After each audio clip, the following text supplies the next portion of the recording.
Well, good evening, everyone, and welcome. Bonsoir tout le monde et bienvenue.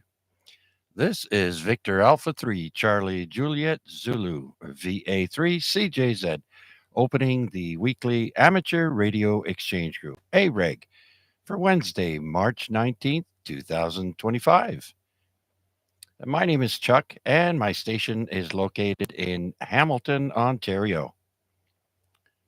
And this net is on every Wednesday night, starting at 8 p.m. and ending around 10 p.m. local time here on 146.430 megahertz.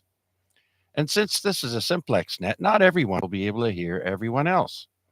So I also stream the net on YouTube. So people who tune in will be able to hear stations they can't hear on their radio, hear how their audio sounds on the air, as well as see their signal strength and my station layout. So just type my call into the YouTube search box. Again, it's VA3CJZ, and you can look for us on the live button, or our title tonight will be AREG Week 1644. Oh, and by the way, 1,644 weeks equals exactly 31.5 years. So we're at the halfway mark, and in another 6 months from tonight, we'll be at 32 years on the air consecutively. Finally, I ask that you please leave at least a 1 second delay between transmissions to allow anyone to possibly break in. And so, with that, do we have any time sensitive, mobile, or priority traffic stations? Please come now.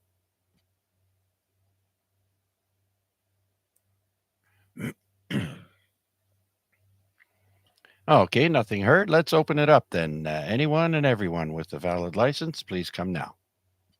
Victor Alpha 3, India Mike Whiskey. Buenos tardes, amigos. ¿Cómo está?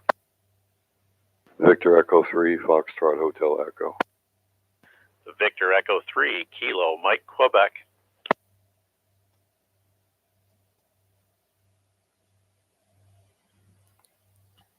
All right, I got three there. IMW, Fox Hotel Echo, and Kilo Mike Quebec. Let's go to Mr. Nachos himself, VA3 IMW. Mac.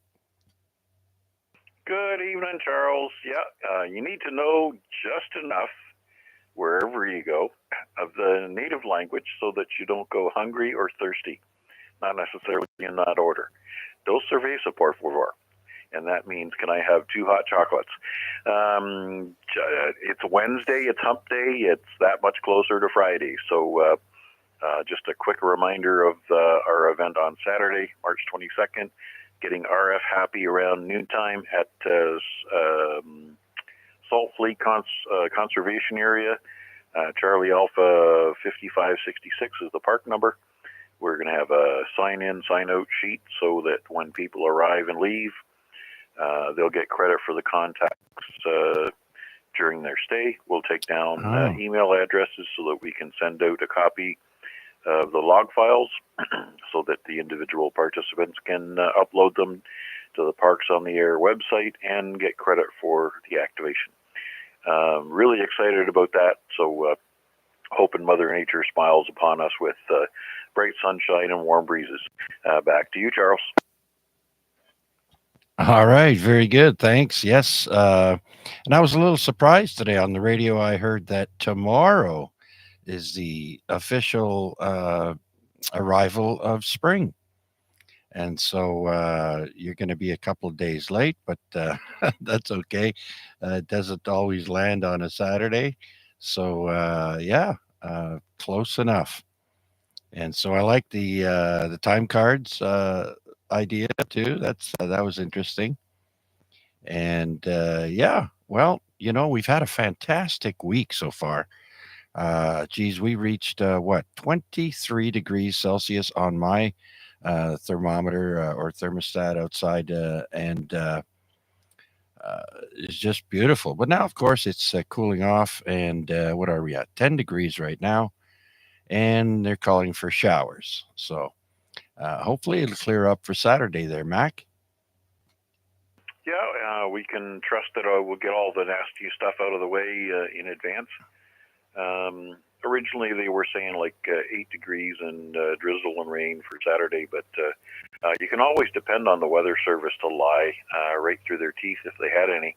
But, as far as temperature today, while I was climbing the hill on the 403, I looked down at the dashboard and it said 24 degrees. So I'm sure we got warmer in places. So the further you get away from that big body of water that's holding cool temperatures, then there's some opportunities for things to warm up.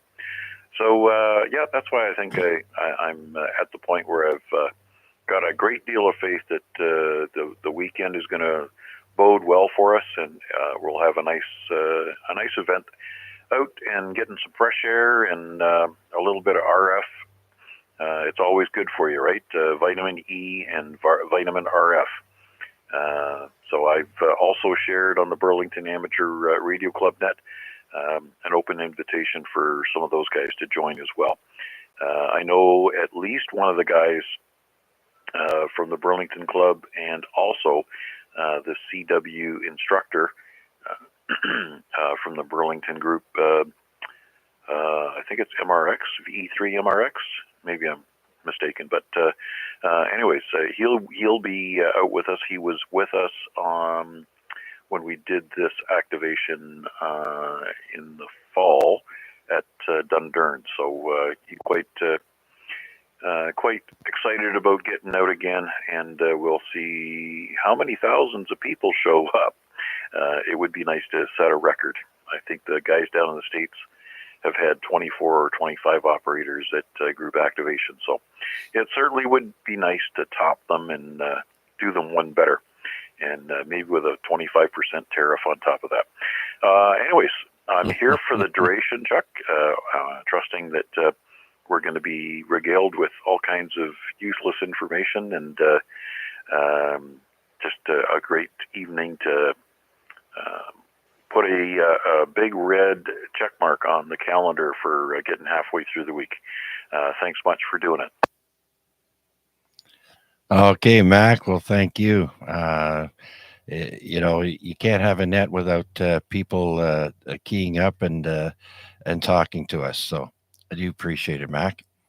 And so, yes, it will be another good net tonight. I'm pretty confident. And so, with that, let's move on over to Walt, VE3 Fox Hotel Echo. Good evening, Chuck, and everyone on the net. I don't want to dampen anybody's parade, but I heard it's supposed to rain this weekend and Sunday be colder. But I mean, that's only what the weatherman says, and you can't always believe them. Anyway, thanks for being there, Chuck, and doing the net as always. Just want to check in and say hi, and I'm along for the second part. It's always interesting. Thanks again, VE3FHE. All right, Walt. Well, yeah.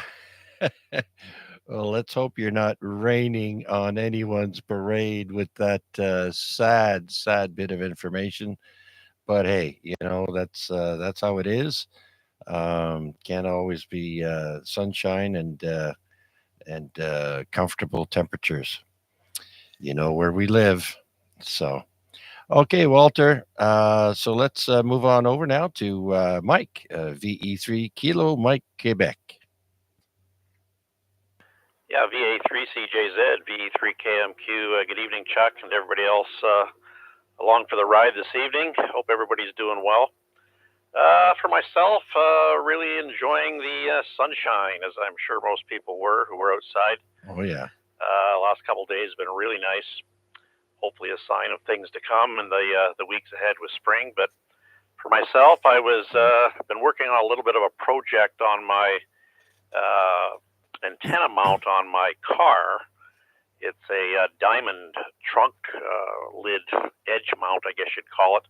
Okay. An old K600 for anybody who's familiar with that type of mount. Several years old, but I've had it on there for a while. Been using it for VHF, UHF dual band. But I also wanted to do something up for 20-meter ham stick. So I've been working on that for the last number of months, actually. And I've got an old ham stick, 20-meter ham stick that for some reason when I've been checking it is just not resonating where it's supposed to. Huh. And I know these things have an adjustment, but just to no avail. So I managed to find an old, I think it's a Larson type 2-meter whip that I had from way back when, and I've since lost the mount for that. So it's basically use it or throw it out type of thing. So I ended up getting a metal cutter wheel for the drill, and I actually cut through the hardened steel of the whip and was able to use that whip to make it work. Oh, very good. Yeah, Larson's, that's a good name, good brand. And I had to smile there when you said getting a cutting tool for the drill. Yeah. Yeah, I've got all kinds of grinders and Dremel tool and things to cut like that. But very good. Yeah, uh, like you said, use it or lose it. So that's unfortunate. The adjustment wasn't working for you on the other whip there. So I wonder. It's got to be something simple, but sometimes it's a head scratcher. I know. Anyhow, Mike, yes, it was such a nice day today. I went out for a walk myself there just to remind me how out of shape I am.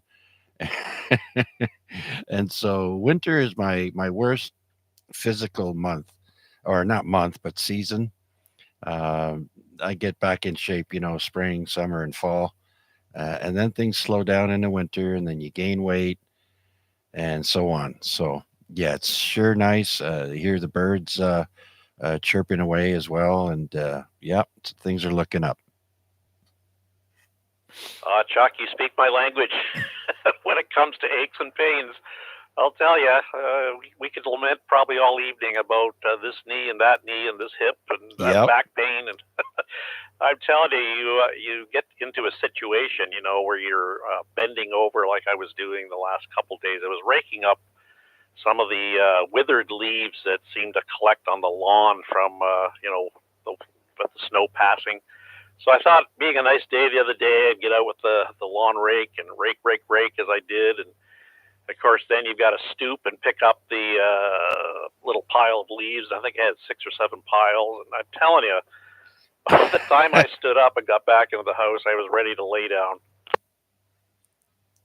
Yeah. You're like, geez, can I just stay down here for the rest of the afternoon while I'm down? Getting up is hard. Yep, I got you. Anyhow, Mike, thank you so much for checking in. Much appreciated, sir. I wish you a great rest of the week, and there aren't too many contests coming up this weekend, but there are a couple. And so happy DX hunting. I know you're a DX hound like myself, I believe. So, anyways, anything else before I carry on? No, that's about it, Chuck. Just thank you, as always, for doing the net. You do a great job, and always a pleasure checking in. And you too, have a great rest of the week, and let's just keep our fingers crossed for continual sunshine. That'd be nice, eh?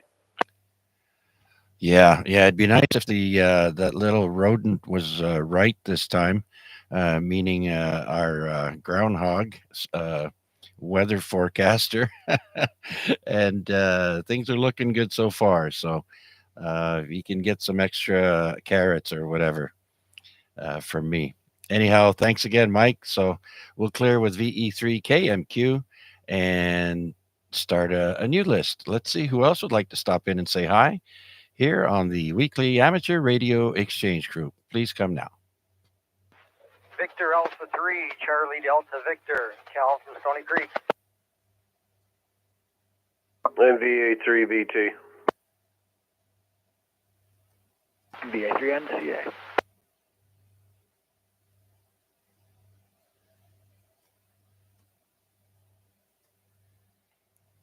All right, we're taking them in threes tonight. So we got CDV, Bravo Tango, and November Charlie Alpha. Let's say hi to Cal. Let's see if he's going to go play hockey. VA3 CDV. Chuck, so it's a quick in and out, but thank you for doing the net and for taking the time to call. 73, everybody. Back to you. Okay, Cal. Well, good luck, and remember to keep your stick on the ice. Uh, be safe, and we'll talk to you again. Thank you so much for checking in. All right, so let's move over to Bravo Tango, Victor Alpha 3, Bravo Tango, Albert. Hey, good evening, Chuck, and everybody on frequency. Yeah, it looks like we're getting some pretty good weather there. Hopefully it'll stay with us. I know it's still, early, but one can hope. Anyways, just the general check-in there. Chuck, not much here to report on my end. We're halfway there, halfway through that week. We'll hand it back over to you. VA3VT. Yeah, I overheard you mentioning you may have a job to go to Barrie, and you might end up taking your trailer there. Yeah, no. It's a good idea, though. I don't know. I got to really think about that one. But it's pretty slim pickings here, for work and stuff. So our next big job's in Barrie. So yeah. Well, it is what it is. If that's where I got to go, then that's where I got to go. Yeah.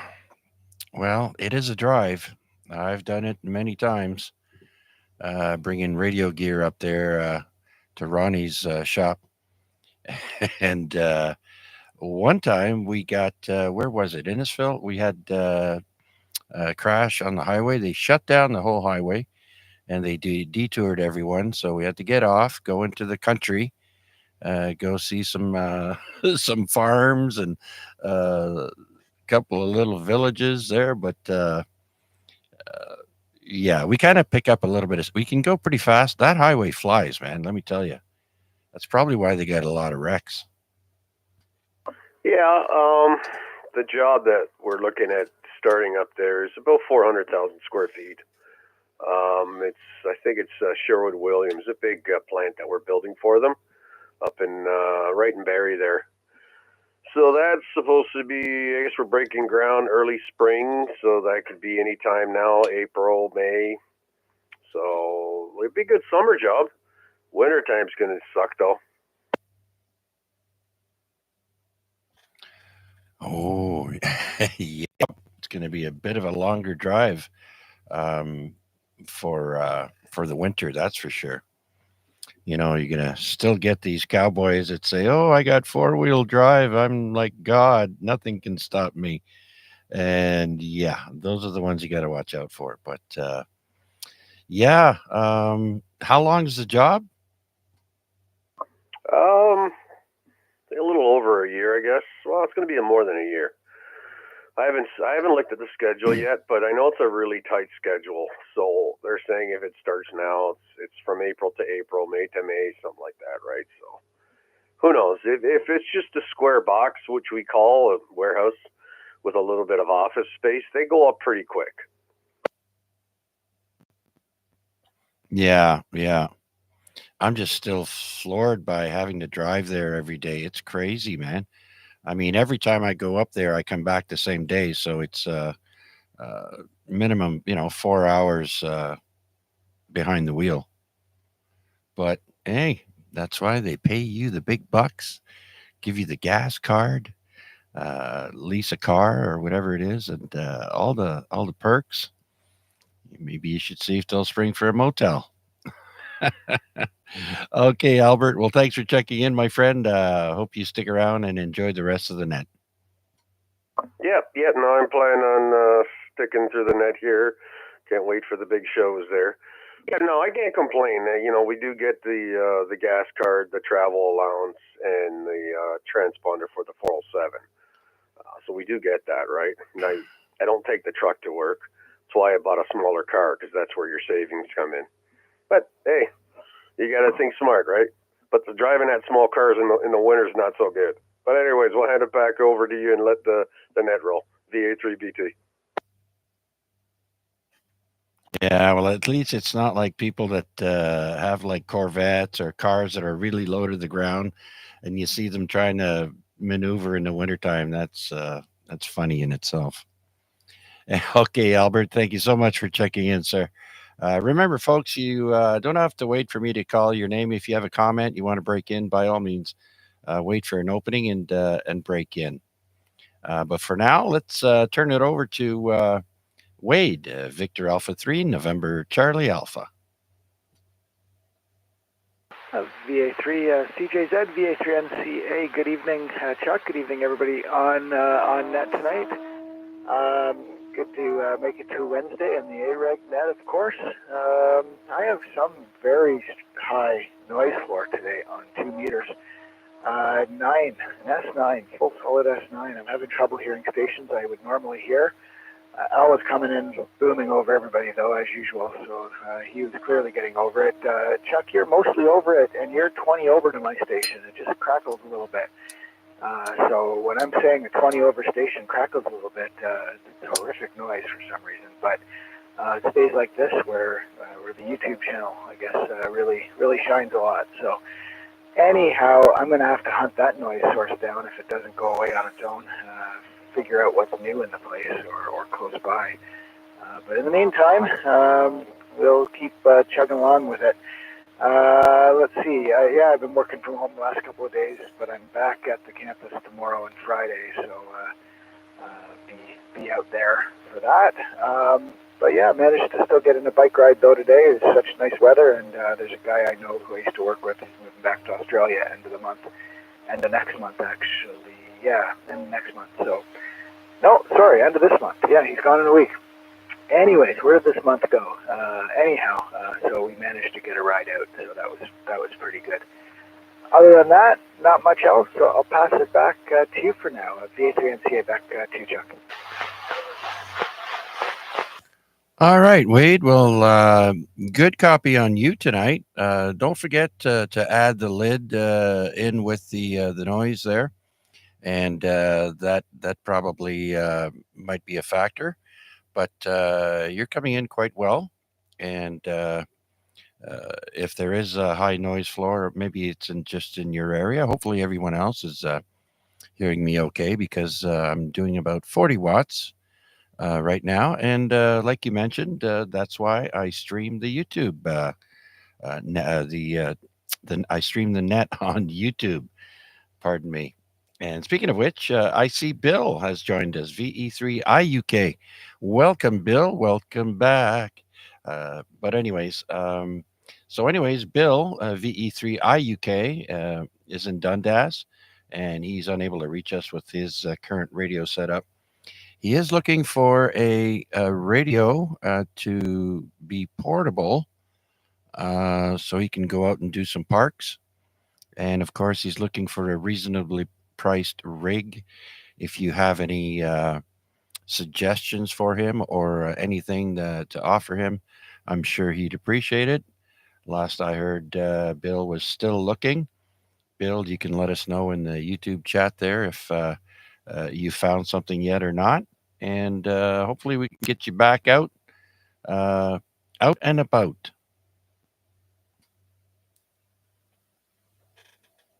Yeah, it's nice to see Bill in there. Hi, Bill, if you are listening on the YouTube channel there. And yeah, no, you're getting in over it there, Chuck, but even in between transmissions, it hisses away at S9. And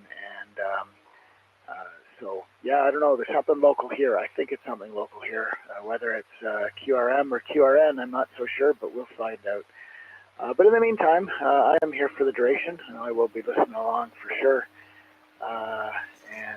So yeah, I don't know if there's anybody behind me yet, but maybe we got some people hanging out there, which is waiting for their turn. Thanks as always, there, Chuck, for doing it. I'll send it back. VA3NCA. All right, very good. And you're 15, S15 over here, over S9. So really good job. And Bill has answered us on YouTube. He is still looking. So something will happen. You just have to be patient and wait for the right deal, I guess. And Guy said he just remembered he needs to inform the next ham radio meeting at City Hall here in Ottawa. Uh, can you tell us a little bit more about that, Guy? I'm not sure what you mean exactly. But anyways, with that, let's clear with Wade for now. Thank you, Wade. And let's see who else is out there would like to stop in and say hi.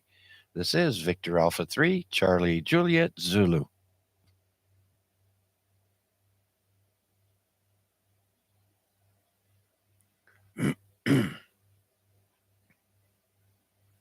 All right, I guess now's a good time to maybe go look at the contestcalendar.com webpage. And at the top of my list, I have a contest called the AWA John Rollins Memorial DX Contest. Now, that one is for CW and AM, amplitude modulation, and the bands are 20 meters, 40, and 80. Maximum power on CW and AM is 100 watts. And that goes on, it's been going on for a while now. So we're in one of the last legs. Uh, let's see, March 22. Uh, what are the times here? It's on for a little over 24 hours, anyways.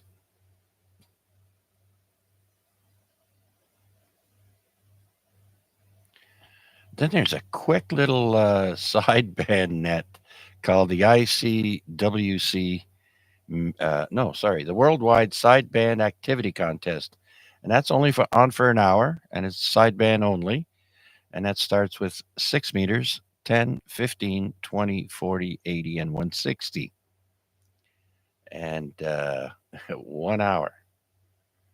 Okay, another big one. Let's go to another big one, and that's the FOC QSO party.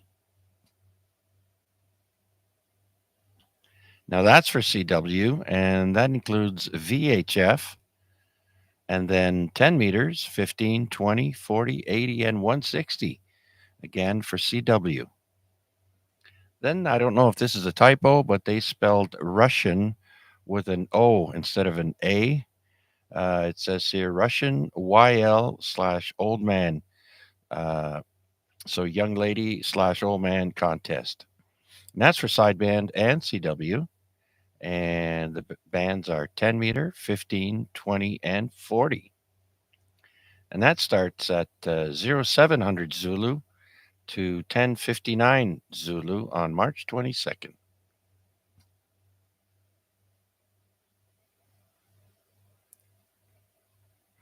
Then the next big contest is the Africa All Mode International DX Contest.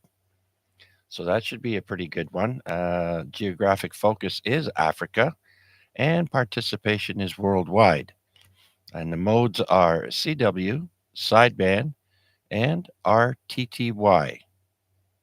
And the bands are 10 meters, 15, 20, 40, 80, and 160. And we'll end it off with the North American Single Sideband Sprint Contest, and that's just for 4 hours.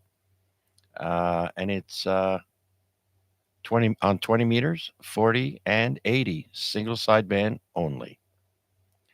And so if you want any more information on these contests and others, just open up your web browser and type in contestcalendar.com. And so with that, let's see if we have any questions, comments, or check-ins for this week's Amateur Radio Exchange Group.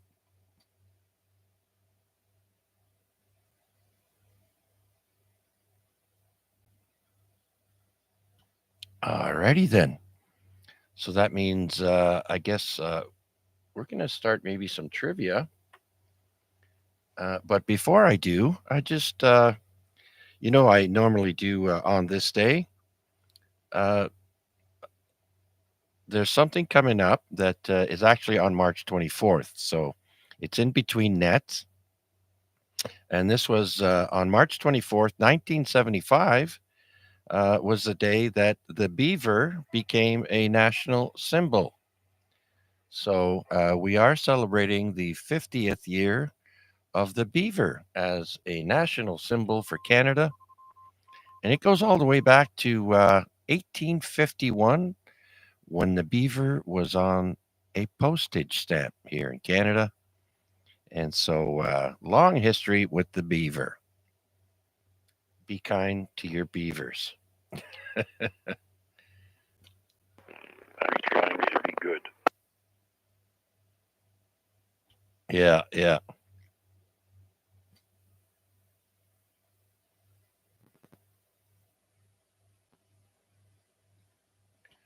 All right, Guy, my cousin on YouTube has just replied to me there, and he said it's a sort of thing about how to proceed in getting your license and how more and more we are losing frequencies due to corporations and whatnot.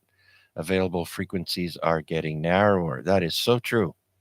Very good point there, Guy. Thank you. And okay, so carry on there, folks, on the chat. I guess we're going to go try a little bit of trivia here.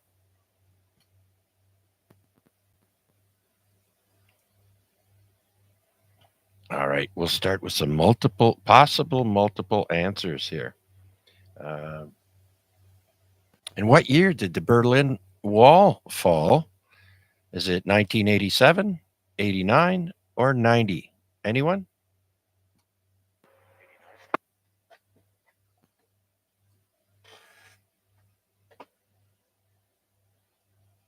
All right. I'm not sure who that call sign belonged to with the answer there, but you're right. You and Guy and Wade on YouTube there, 1989.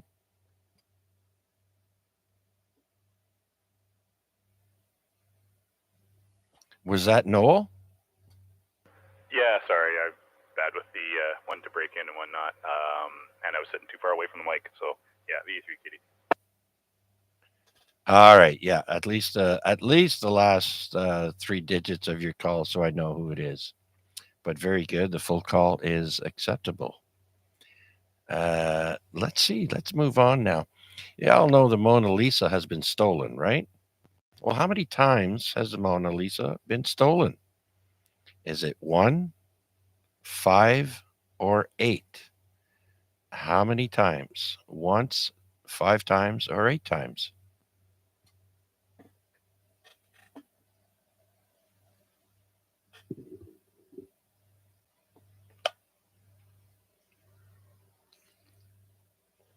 And the answer is once, apparently. Only once, but it's gone through a lot, especially during the wars. I'm not sure exactly how old, but I'm pretty sure it predates World War One. So they have to, make sure and pack it away in a secure location, probably inside a mountain or under a church or something, but maybe in the Vatican. But yeah, it's been stolen once. VE3 LBI. All right, VE3 LBI, another customer. Larry, come on in. How are you? We started the trivia a little bit early because we don't really have much activity, and nobody's really brought up any subject. So come on in and tell us how good of a day it was. Oh, beautiful day today. 72 degrees, just absolutely fantastic. A little breeze up here, kept it cool. Just like I say, a bit of a breeze. Nothing too drastic. But of course, it's grandson day. He was over in the played outside in the backyard. Awesome. So you're not too slushy in your backyard? I'm sorry, say it again. I'm not which. Your grass, is it slushy in your backyard? No, not really. It's actually pretty good. I think most of it melted off with the I'll be honest with you, I think, Chuck, one of the things right now is the frost is quite a bit out of the ground. I mean, I could probably take a shovel and dig a hole, no problem at all. So I think a lot of the water has gone into the ground. And again, the apartment building behind us, they always pile the snow up against the fence, so it melts off. But no, it's pretty good shape. Oh, very good then. So the frost has come up, like you said. That's good. That's great news. I haven't really tested mine out because I don't want to ruin these shoes. I'd have to wear something else. But yeah, we got rid of all our remaining snow last Sunday with the last bit of rain there that we got, and so yeah, things are looking good. Yep, I hear the robins out there singing, and so it's coming along. We got the cardinals up here. Haven't seen any hawks yet. I guess they're not out and about. I'm not sure whether they're out hunting for. We got coyotes. A couple of those ran down the street, but no hawks yet. Yes, the birds. Once the birds come back, everything's good, and I hear them chirping away there. So yeah, I'm pretty excited. Next time the weather warms up a bit there, I think I might. Or it's the sun. Eh? We have bright sunshine that shines in our backyard, and we don't have any cover on our back deck. And so when that sun is beaming down, that you don't enjoy it so much because you're being blinded. So I normally put up a patio umbrella there so we can at least stand under there, and uh, if we don't want direct sunlight in our faces, it's always nice. Well, I think you better wait just a little bit longer before you put that up, because I think they're calling for that other nasty four-letter word possibly next week. Oh yeah, I know. It's a little ways away, but Jesus, last week there, man, it was bright. Not used to that, you know. We just came out of the dark ages. Anyways, Larry, anything radio related there? Anything exciting? No, not too much. On the downside, my wife got me a new pillow. Um, that's a disaster. I hate new pillows. After all the time you spend beating them up, and so you put them in a ball and do what you want with them. This pillow reminds me of being in the hospital. I think they make the pillows in the hospital out of concrete. You can't sink into them. I can't do anything with this thing yet. So, but it'll come. Oh yeah, my wife's got one of those. I don't know if it's an ergonomic pillow there, but yeah, she sinks right into that. I don't know if it's. I don't think it's a memory foam one because if it is, we've had it for a while, and I think it's getting Alzheimer's there, lost its memory. But it's soft. She likes it. I know what you mean. Pillows are a very personal comfort item. Yeah, that's what I say. I got to get used to it. Like I say, the old one, I don't know how old the old one's. Probably a couple of years, whatever. And you had it all folded up so you can make it nice and comfortable and all the rest. But this thing here is like put your head into it, doesn't sink, doesn't move. So I'll have to beat that one up a couple of nights. Yeah, that's all. Got to break them in, just like cowboy boots. Have you ever worn cowboy boots, Larry? Way back in the day, yes. And me too. When I was out west, there some girl had me get a pair, and I had to get one of those uh, helpers that helps you. You jam your heel in it to help you secure it while you're taking your foot out. Because when they're new, they say you should get them a little bit snug because they will stretch out. But it's not an overnight thing. I mean, it takes a while to stretch them out. Yeah, I think he used to put, what was it, dubbin or something on them to soften them up. There used to be a country and western bar right on the corner of Upper James and Mohawk. No, Upper James and Mohawk. That was there. I don't even know if the building's there anymore, but that was there many years ago. James and Hester. What was that one? What was it? Sorry, Mac. James and Hester. Nope. James and Mohawk.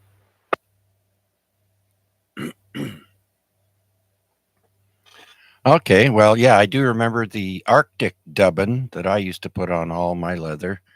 I used to religiously use that stuff there all the time. It's great stuff. Oh yeah, really softened them up, and they kept the water off of them too, so you didn't get any stain on them or whatever. So, but anyways, yeah, that's quite a few years ago when that place was there. All right, I'll pass it back to you and carry on. I'm starting to listen along here. I think you're doing some of the trivia. Yes, sir. Yes, sir. And I just mentioned that we're coming up to the 50th anniversary of the beaver becoming the official national symbol of Canada back in 1975 on March 24th. And on the YouTube stream, I've got a QSL card from a special event call sign, X-Ray Mike 9 Alpha, and there's a beaver in the water. And so if you see that call sign, try and snag a point off of him. Well, maybe not a point, but a check in with him. X-Ray Mike 9 Alpha, and look them up on QRZ, and there's more information on that there. So cute little beaver there. Okay, Larry, anything else to add? Nope, just Friday night. Anybody around? Whatever. I would imagine Mac will be live streaming it. So Friday night is at a wee reg too. If anybody's interested, at 8 o'clock. That's about it, Chuck. Okay, Larry, that's right. The Friday Night Rag Chew on 443.075. All you need is the positive offset to get into that repeater, and Larry will be on at 8 p.m. Thank you, Larry. Anyone else listening that would like to stop in and say hi? This is VA3CJZ.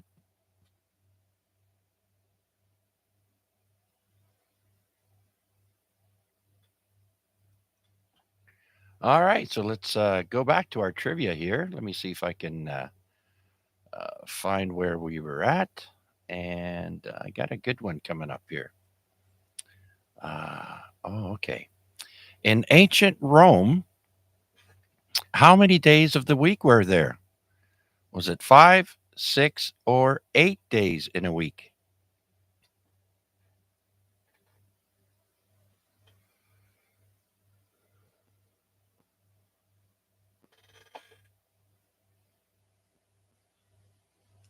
Okay, we got a couple of answers there. Guy says 6, and so does Wade. The actual answer is 8. In ancient Rome, there used to be 8 days a week.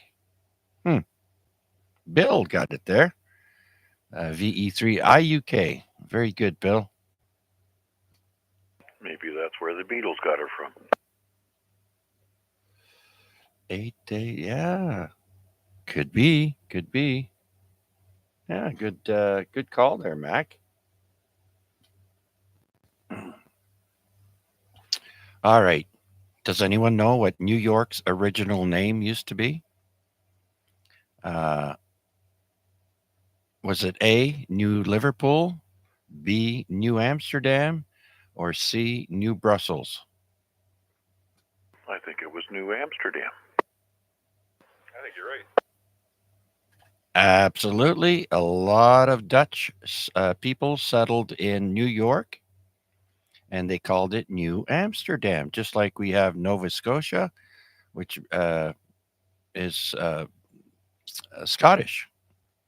And so also in New York is a place called Harlem. Well, there's a place in the Netherlands called Haarlem, but I think it has 2 M's or 2 E's, something like that. It's a little bit different. One letter is different. And so a lot of Dutch folks in New York originally.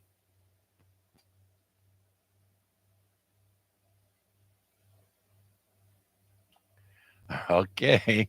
This has been in the news lately, so you should all know this one.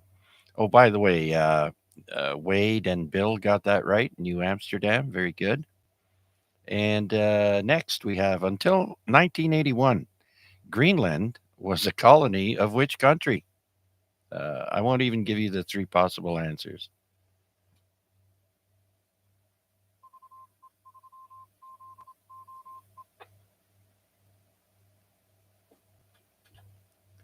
All right. Before I answer that, Bill is telling us that it was New Amsterdam was also the U.S. capital prior to Washington. Did not know that, Bill. All right. So the possible answers for Greenland was a colony of which country? Is either France, Spain, or Denmark. I'll see who gets that right now. That was Denmark. Absolutely. And so they are not a colony of Denmark, but they are independent, but still part of Denmark, just not a colony. So very good, Wade and Guy both got that right, and Larry. How many U.S. presidents have been assassinated? Not enough of them.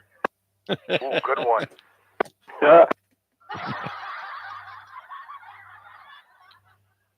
Absolutely. Possible answers are 3, 4, or 5.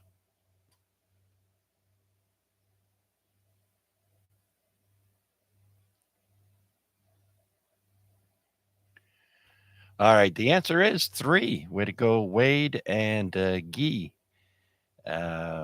So yeah, 4 presidents. I I don't think I could name them.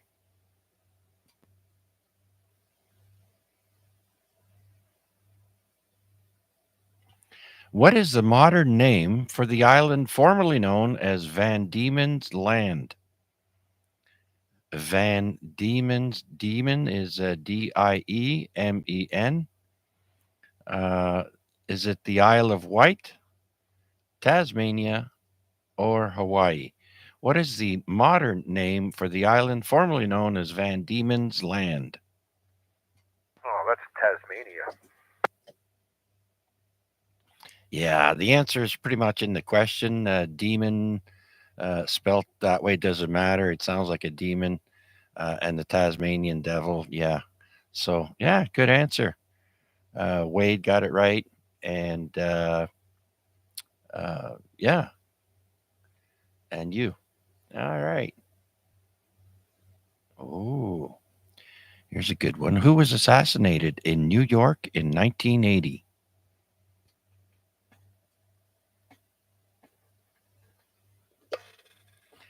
Is it President John F. Kennedy, John Lennon, or Gianni Versace?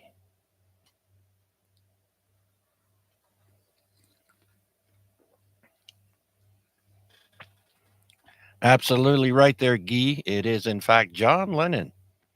They've since created a strawberry field monument there in Central Park for John Lennon.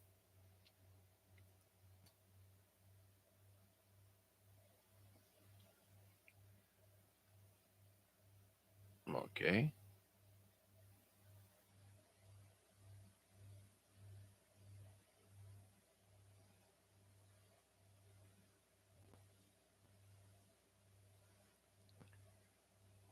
Okay. I used to have these as a kid.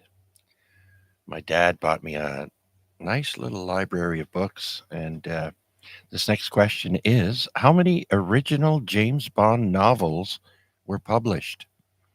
Is it 12, 15, or 21?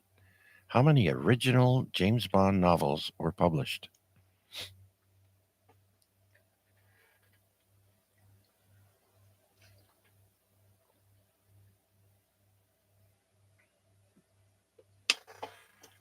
Well, the correct answer is 12.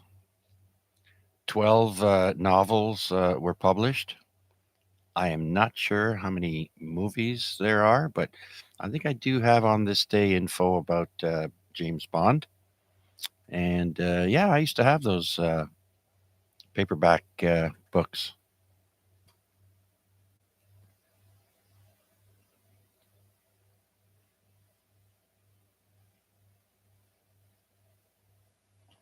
Some of these are in literature here, and I'm not impressed with any of these questions. Let's go back here. Here's a good one. In what country was the Caesar salad invented? Anyone? I think it was in Mexico.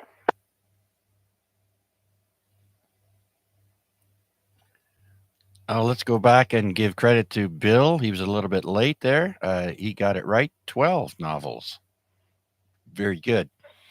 And the possible answers: in what country was the Caesar salad invented? Is it the U.S., Poland, or Mexico? And you got it right, Mac. Yeah, it was one of those missteps. Didn't have enough of this, that, and the other, so you cobble together something and mix it tableside, and it became a hit. That's the story that I remember hearing. Oh, I guess that goes too for guacamole.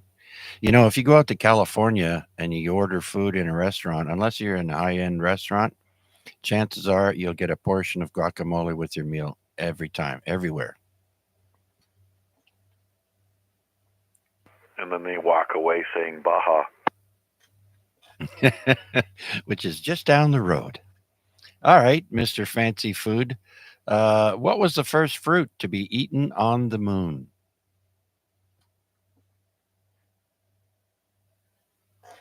The three possible answers are grapes, a peach, or a star fruit. I'm gonna guess grapes. Nope, apparently it was a peach. The first fruit to be eaten on the moon. Interesting.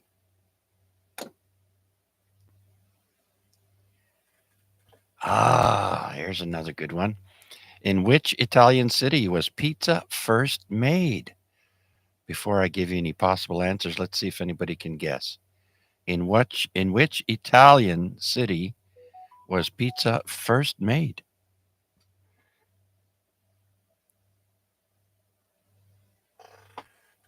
Okay, Wade is guessing Roma, but the possible answers are A in Naples, B in Rome, C in Palermo.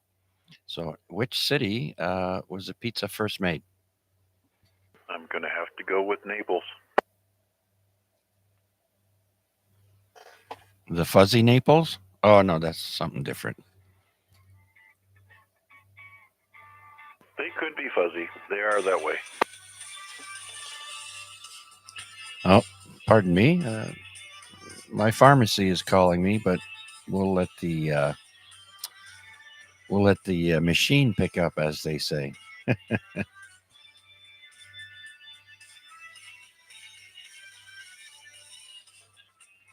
All right, groovy tune. All right, let's go to the next question. What are the top two most exported spices used in the world? Is it pepper and mustard, ginger and cinnamon, mustard and oregano? So they come in twos, right? Either pepper and mustard, ginger and cinnamon, or mustard and oregano. What are the top two most exported spices in the world? Pepper and mustard. But what was the answer to the last question? It was Naples.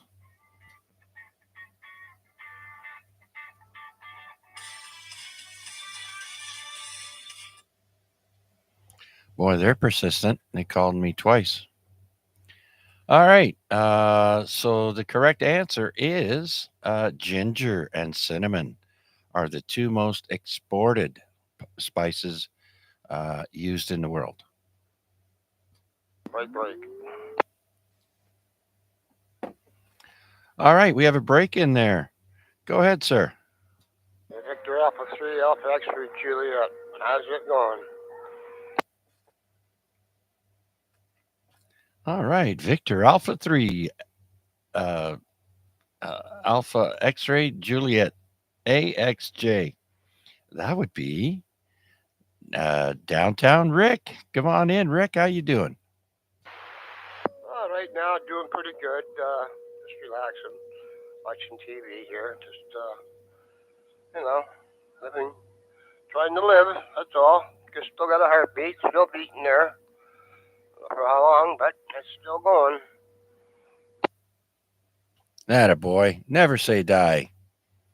So right on, Rick. I'm glad you joined us, and we were just doing a little bit of trivia there. And thanks for joining us, there.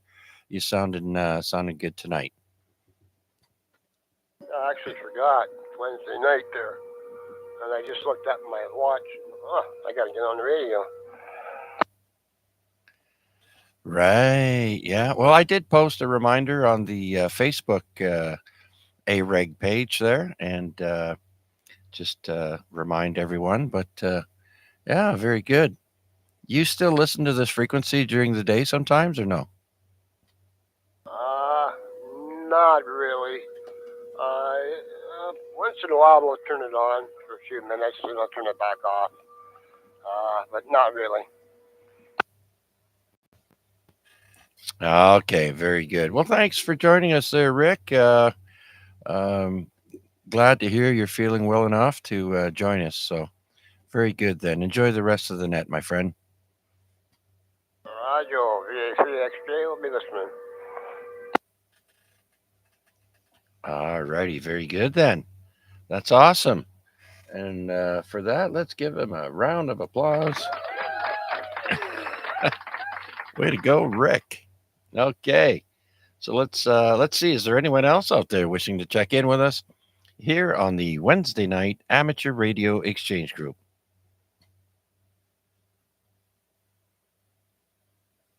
V3 Bravo Kilowatt.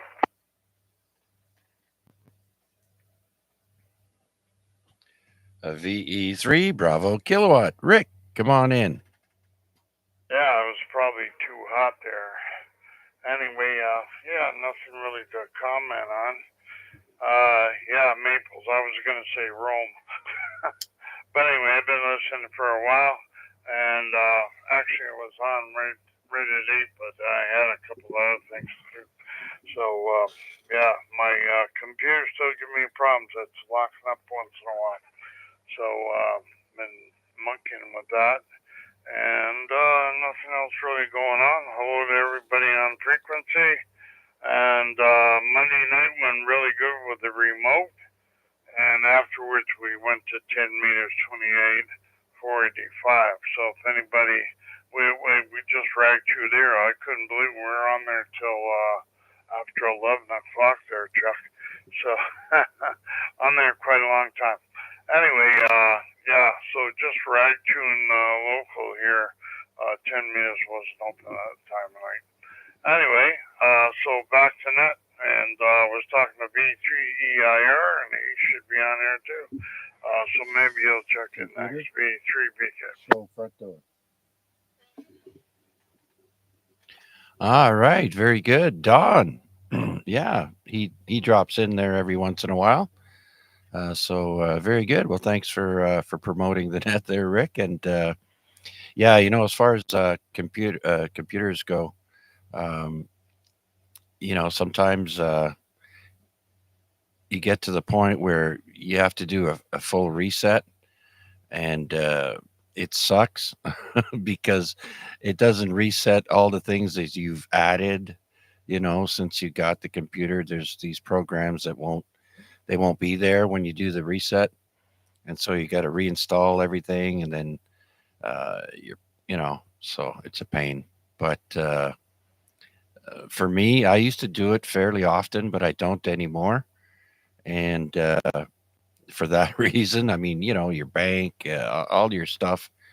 I don't know if Yeah, if you have a Google account, it remembers your passwords, so that's one thing.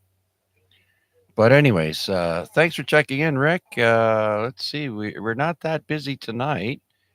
You are number 10 tonight, so thanks again. Have you talked to Reggie? Oh yeah, the other Richard's on there. So hello Richard, I hope you're feeling better. Oh yeah, Rick, VA3AXJ. The other Rick saying hi there. You there?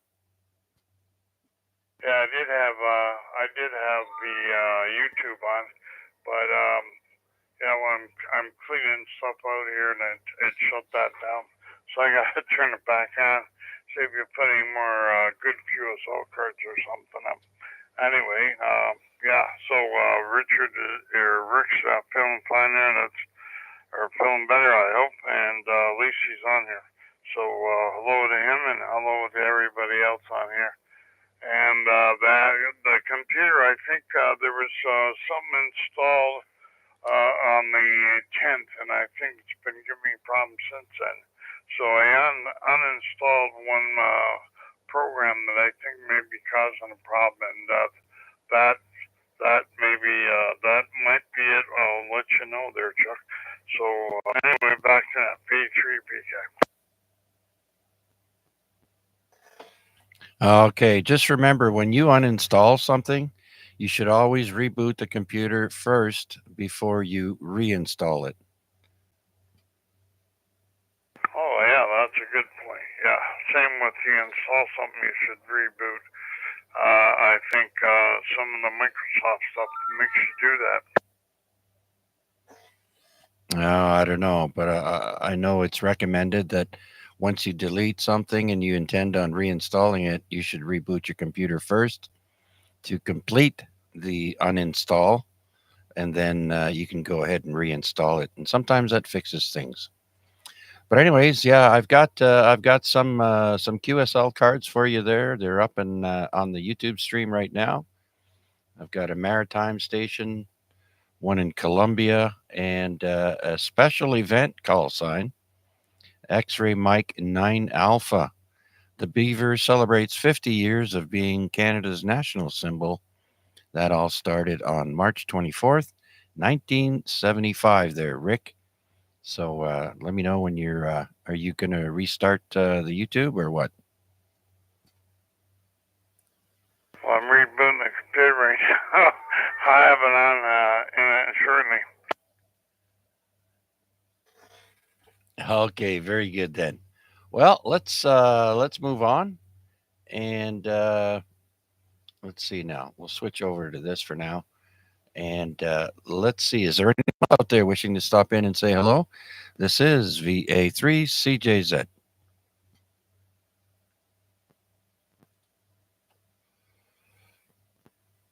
All right. So the last question was top two most exported spices in the world, and it was ginger and cinnamon.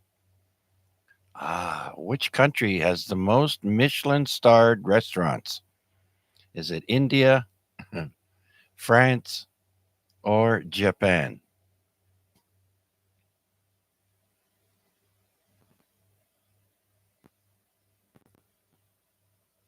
I missed the question, Chuck. Could you repeat it, please?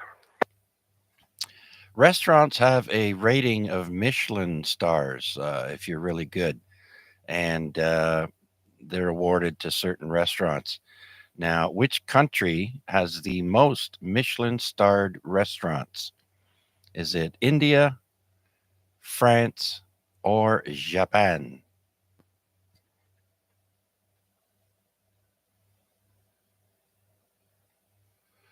And the answer is France. France has the most Michelins. All right, next. Does anyone know where French fries were invented? What country?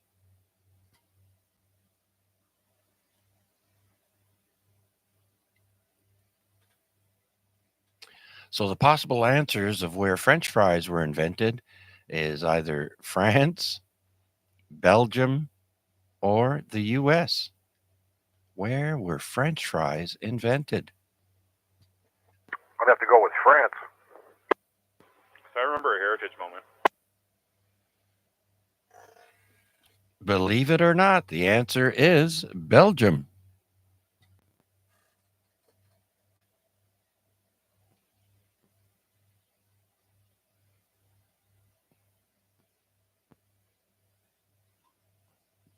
All right. Which is the only food that cannot go off or can actually last forever? Anyone?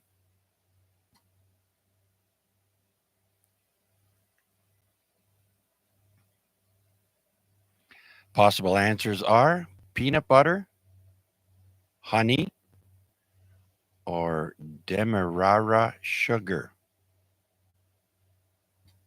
It'll be honey. Yes, sir.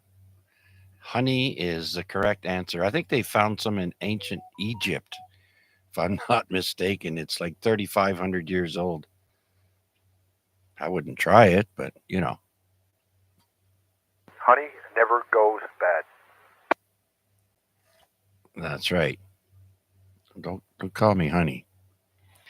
All right. Which fast food restaurant has the most branches in the world? All right. The possible answers are McDonald's, Wendy's, or Subway. Which fast food restaurant chain has the most branches in the world?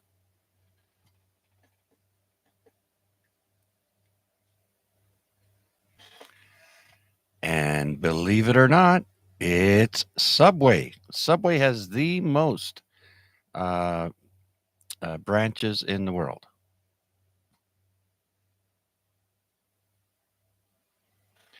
Okay, now which country has the most number of vegetarian citizens?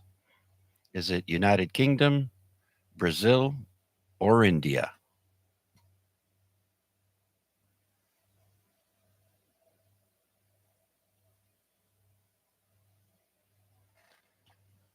That's right. Wade got it right. Um, it is, in fact, India. India has the most number of vegetarian citizens. Even their cows are vegetarians, and they taste good.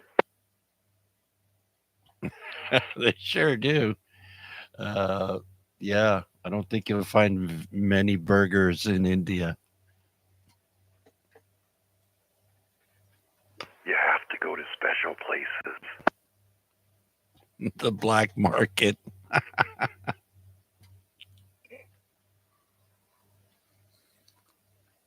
All right, I see Bill got that answer right. Bill's a little late tonight. I don't know if he's got a delay or what's happening there, but you got it right. Okay, so let's go to on this day, and I don't have it up, so I'll have to pull that up. But for now, let's see if there's anyone out there listening and would like to stop in and say hi. This is VA3 CJZ.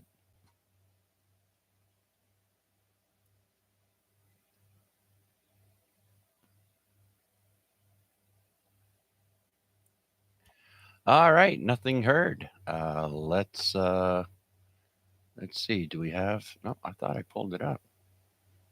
It's right there.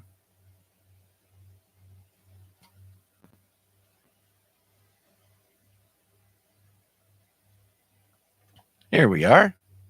And we are at, on this day, 212, number 212. And we'll start, as always, with today's famous birthdays. And we start with Wyatt Earp. Wyatt Earp was born on this day in 1848, died in 1929. He was an American frontiersman and marshal who participated in the gunfight at the OK Corral. He was born in Monmouth, Illinois.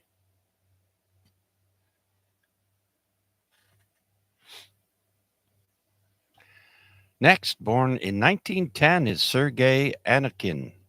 He's a Soviet test pilot who set world records for gliding flights.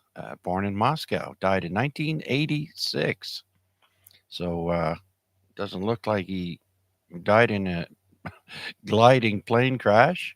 He lived to be 76 years old.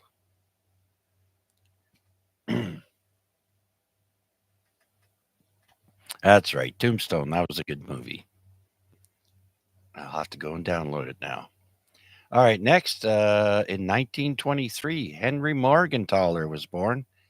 He's a famous Polish Canadian gynecologist, abortion rights advocate, and Holocaust survivor. Born in Poland, he died in 2013.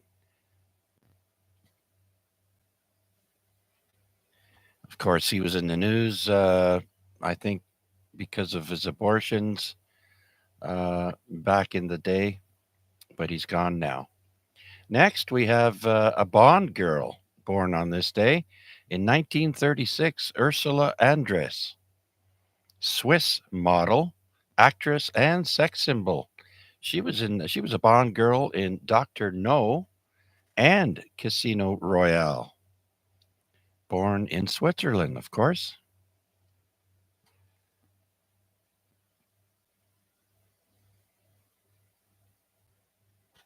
Next, born in 1943, James Wynne, an American physicist and co-inventor of the excimer laser surgery at IBM.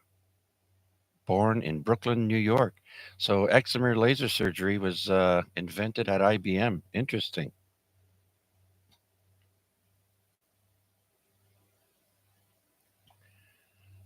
Next, we have Sirhan Sirhan, turning 81 years today. He was born in 1944, and he's a Palestinian-born assassin of United States Senator Robert F. Kennedy, born in Jerusalem, and he's still alive.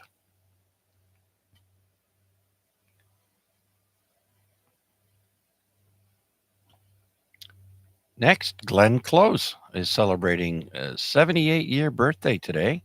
Born in 1947, she is, of course, an American actress, and many, many movies. They've got two listed here: The Big Chill and Fatal Attraction. She was in a lot more movies. Born in Greenwich, Connecticut.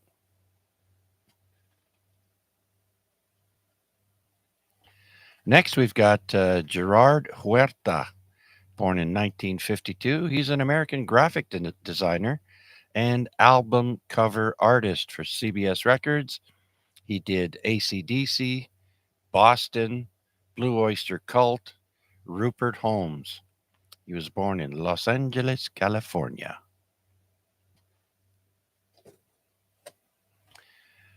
Harvey Weinstein turns 73 today. Born in 1952. He used to be a very famous American film producer. He was with Miramax Films, and he's also a convicted sex offender whose actions helped spark the Me Too movement. He was born in New York City, and Harvey Weinstein is currently in jail, serving a 16-year sentence for a rape conviction in Los Angeles, and he's awaiting a retrial in New York on sex crime charges after his previous conviction was overturned. Moving on to Ricky Wilson, was born in 1953. He's an American rock guitarist with the B-52s. You might remember the song Rock Lobster or The Love Shack. And he was born in Athens, Georgia. So how old would that make him? About 72 now. Yeah. And finally, Bruce Willis turns 70 years old today. Born in 1955. We all know him as an action hero.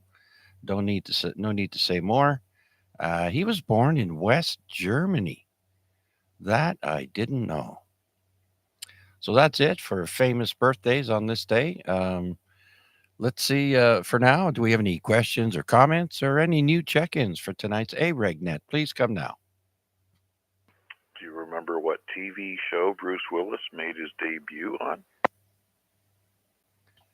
Moonlighting.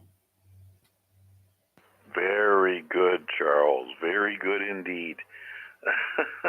Very lowbrow private detective television show, but it was humorous nonetheless. Yep, absolutely. Sybil Shepherd, I think, was his co-star. That was her. Yeah, she was a cutie. All right, very good. Got me thinking there. All right then, so let's move on to who died today in history, and we'll start off with Edgar Rice Burroughs. That name might sound familiar. He was born in 1875, but died on this day in 1950. He was an American author, most famously known for two big novels. One was Tarzan of the Apes, and the other is John Carter. If anybody's seen that movie, Battleship, with that main character, I forget his name, Kitch, I think is his name. John Carter is a sci-fi story about Mars, and Edgar Rice Burroughs wrote uh, that story. It's a pretty good movie too. I like it. But he's written about, I don't know, 20 books. He's he was a very popular writer. So, anyways, let's move on to Get Smart now. Edward Platt died on this day, 1974. He was the chief on Get Smart, and he dies of a heart attack at the age of 58 on this day, 1974.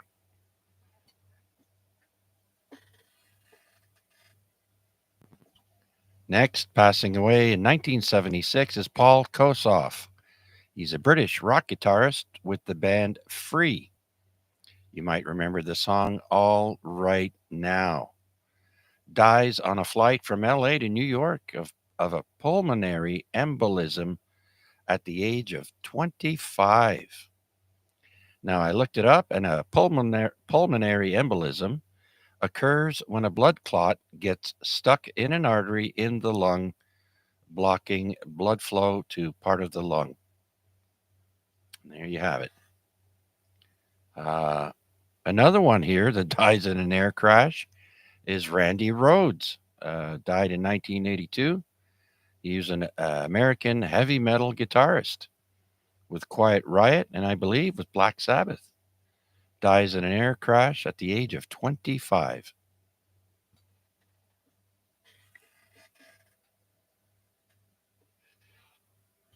Next, passing away in 2005, John DeLorean, American automobile engineer. He was born in 1925. I guess he didn't get to see all the Back to the Future movies.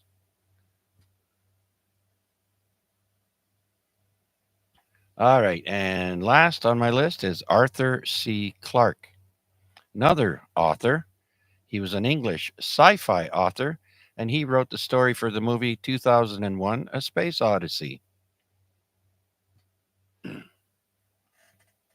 And he dies of post-polio syndrome at the age of 90, back in 2008. And self-induced boredom. Talking to Hal. Or just watching his own movie. There you go. Yep. All right. Yeah, he died in 2008, so he got to see it. Okay, so that's it for famous people dying on this day. Any check-ins or questions or comments, please come forward.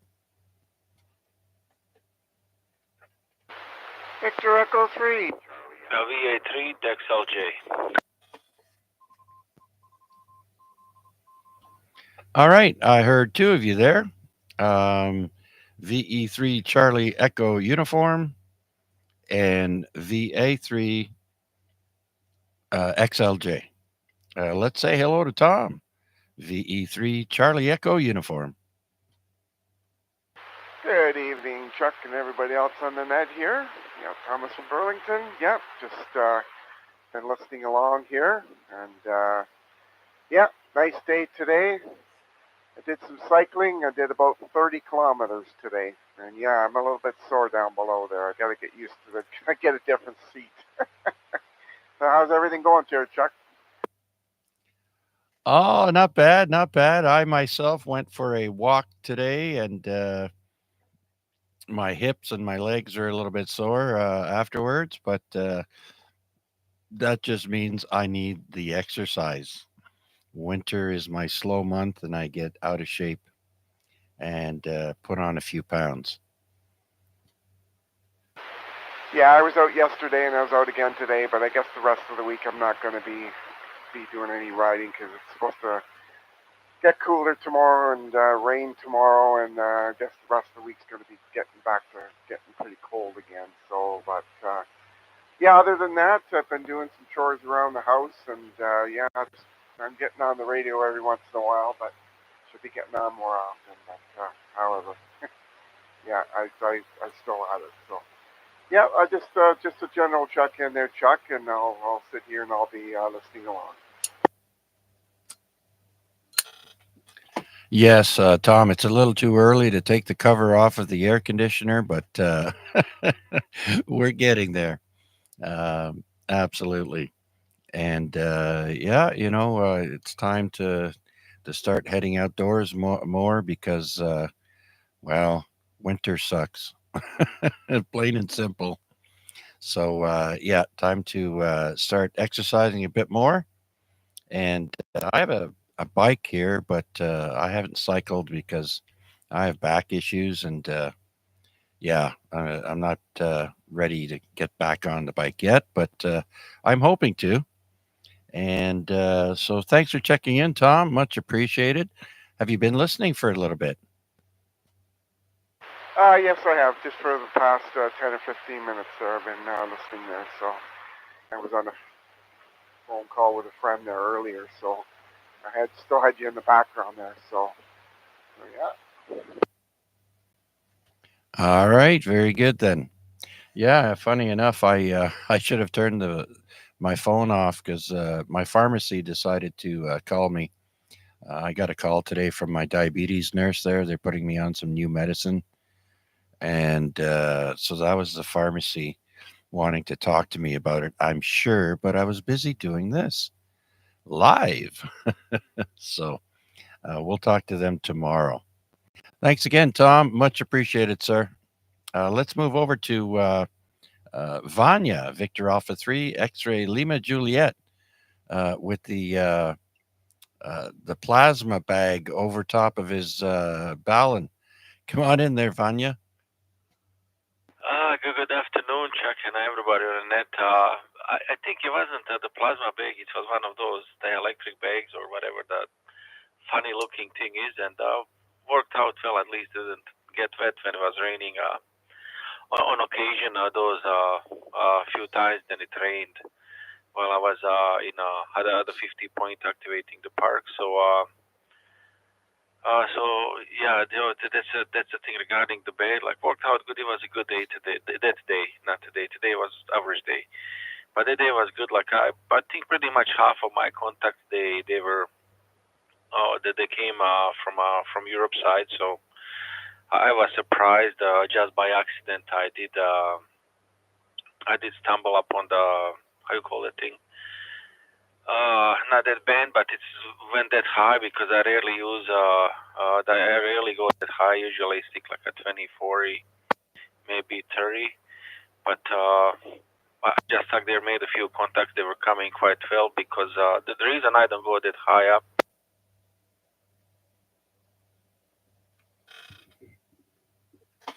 Okay, Vanya, I think you're cutting yourself off there. Your thumb got weak. Oh, that yeah, well, maybe you know what? It's yeah. I did notice that I let it off a few times. I didn't know that I let it off a few times. I say this, a long period of the time.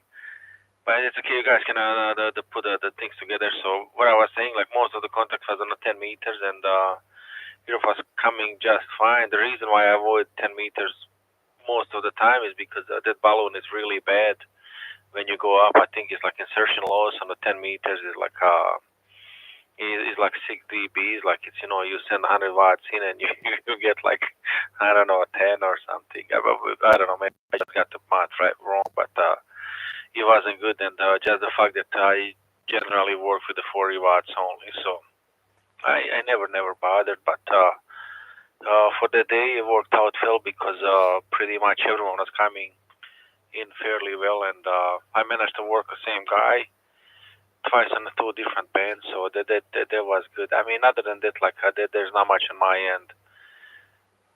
Believe it or not, like I just stopped by in a basement too. I was listening on a computer on YouTube upstairs a little bit earlier, but I came in the basement to get some tools. I have a toilet to fix upstairs, so you know what I'm gonna be doing when we are done with the net. Back to you, Chuck, and I apologize for not holding the button correctly.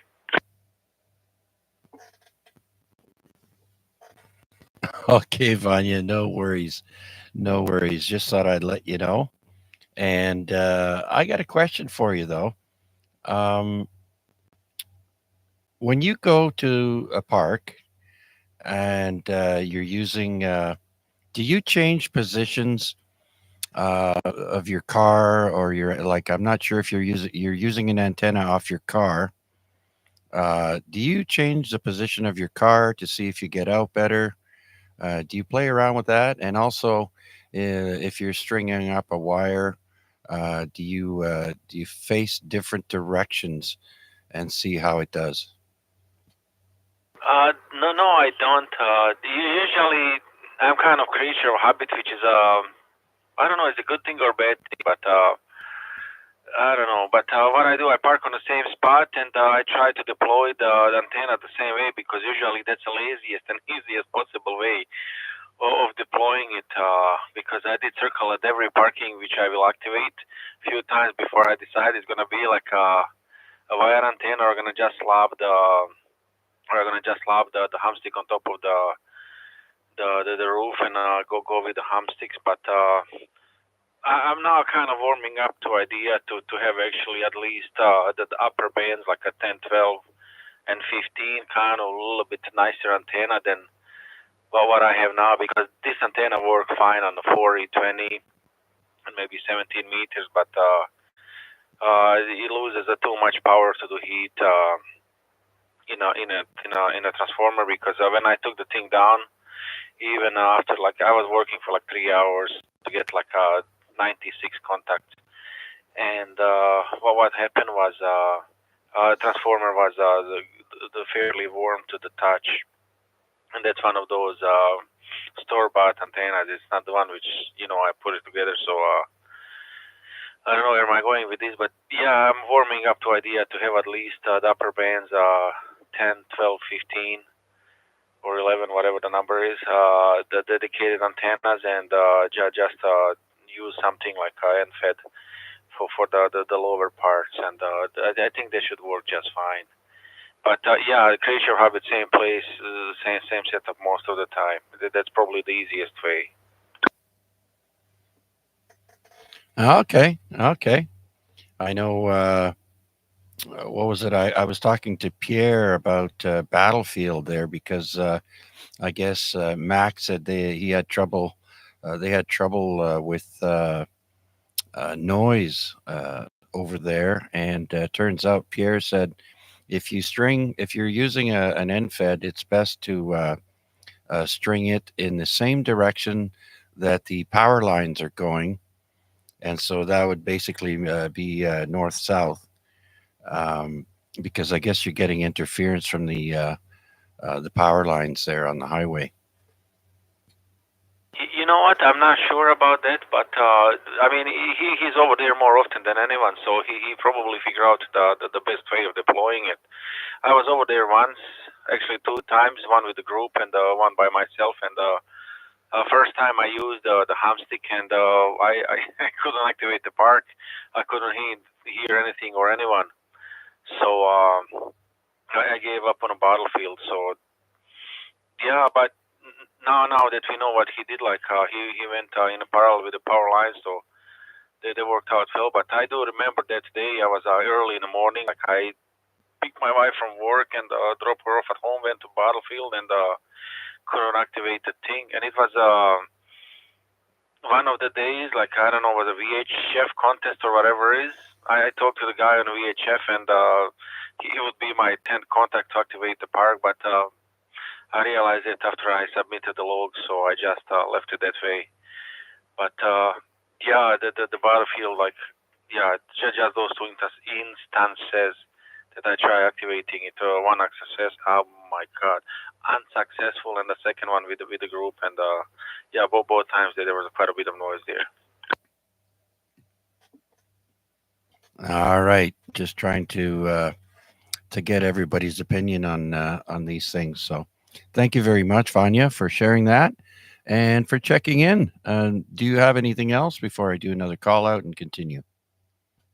No, I'm gonna just stay with you guys for another half an hour and go finish my whatever I was doing.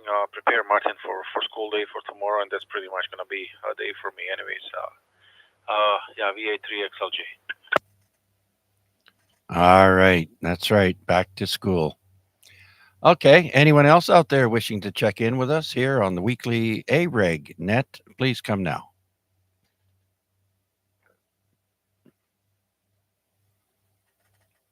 Okay, nothing heard. Let's move on to today's historical events.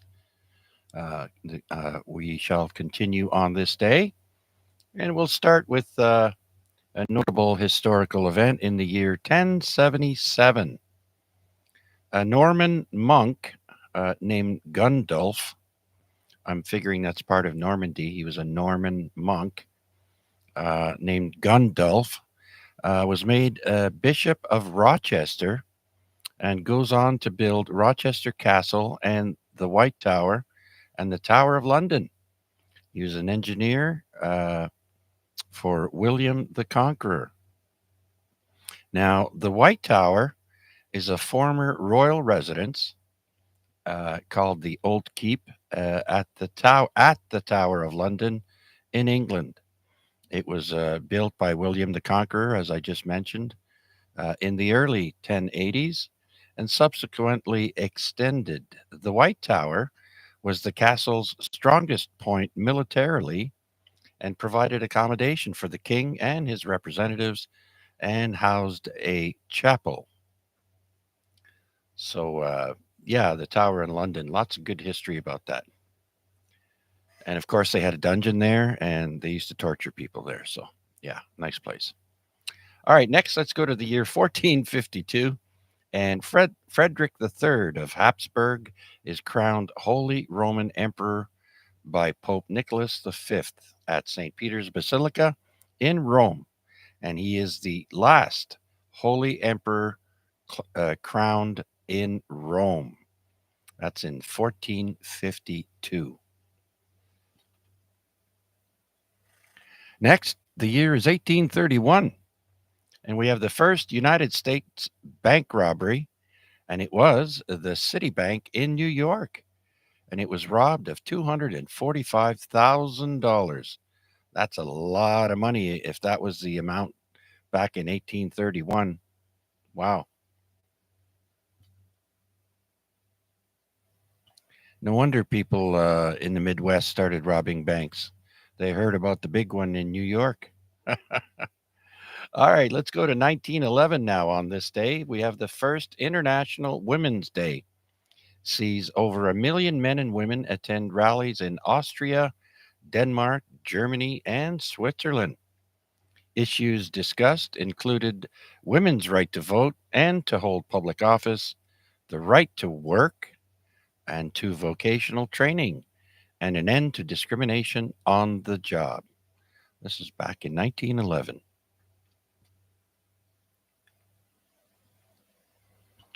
Let's go to 1915, and Pluto is photographed for the first time, although it was unknown at the time because I looked it up and Pluto was discovered on February 18th in 1930, 15 years later, by a gentleman named Clyde Tombaugh, Tombaugh. So they photographed it and didn't know it was a planet. Well, now it's no longer a planet again. So who knows? Okay, let's move on to 1917. The U.S. Supreme Court upholds the 8-hour workday for railroad employees. Because before then, of course, they used to work people to death, uh, long, long hours. Same thing with children working in mines, crazy stuff.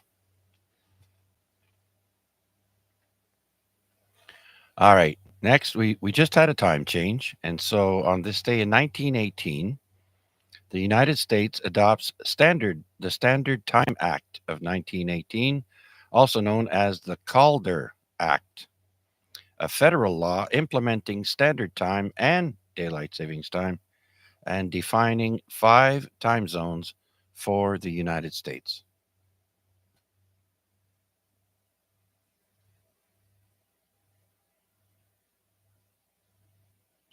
Very good there, Guy. The U.S. fought for 8 hours of work, 8 hours of recreation, and 8 hours of rest. That's a good way to look at it. All right, next in 1928, Amos and Andy debuts on NBC Radio called NBC Blue Network, and it was WMAQ Chicago.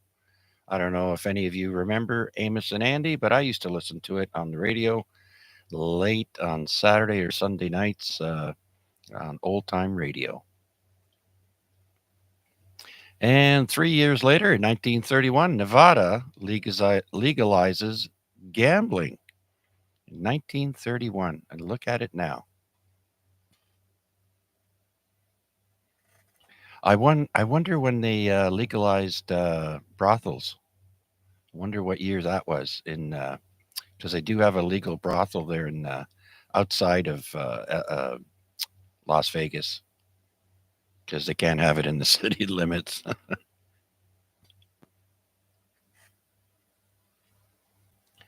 All right, a year later, 1932, Sydney Harbour Bridge opens in Sydney, Australia. Famous bridge.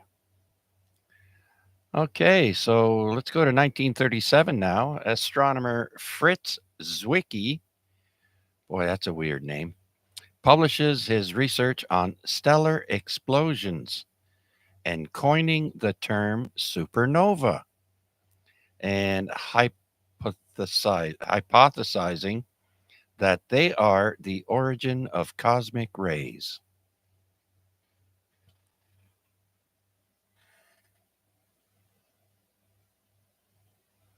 Yes, sir, Bill. Still listening to Amos and Andy and Gunsmoke and a bunch of other stuff. Right on. Way to go. All right, let's go to some sports now. In 1938, the NHL, Toronto Maple Leafs, and New York Americans combined to score 8 goals in just under 5 minutes. Toronto wins the game 8-5. Listen, the Montreal Canadiens can score 5 goals in 5 minutes, no problem. Oh, I'm sorry. The old Montreal Canadiens, not these guys now. All right, let's go to 1946 now. And we have French Guiana, Guadeloupe, Martinique, and Reunion Island become overseas quotation departments of France. So if you've made contact with any of those countries, they belong to France. I've got all 5 of them, by the way. So now let's go to 1954. The first rocket-driven sled on rails is tested in Alamogordo, New Mexico. I'm sure most of us have seen the videos of them testing with people on board of those sleds with the slow motion video there. That was pretty cool. They go fast, very fast.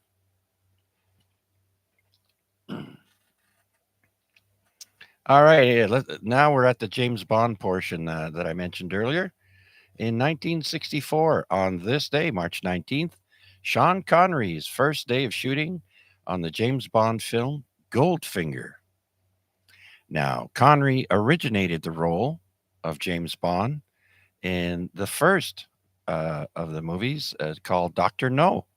And that was 2 years earlier in 1962, and continued starring as Bond in the Eon production films. That's EON production films from Russia with Love, 1963, Goldfinger, 1964, Thunderball, 1965, You Only Live Twice, 1967, and Diamonds Are Forever in 1971.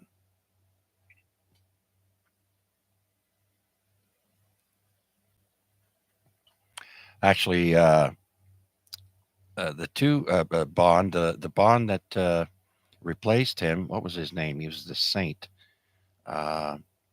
Anyways, both of them said that they retired from the role because the Bond girls were basically old enough to be their daughters or granddaughters. He said it wasn't cool making the love scenes with people that young. So good for them. Roger Moore, thanks, Guy. That's right. Roger Moore said he quit because the Bond girls are as old as his granddaughters or his daughters, something like that. And so he said he'd had enough of it. Oh, Bill says I forgot Never Say Never in 1984. I'm not sure if Sean Connery did that one, but they must have missed that in the information that I retrieved there, Bill. So thanks for that. 1984. Yeah, that's a 13-year jump from the Diamonds Are Forever in 1971.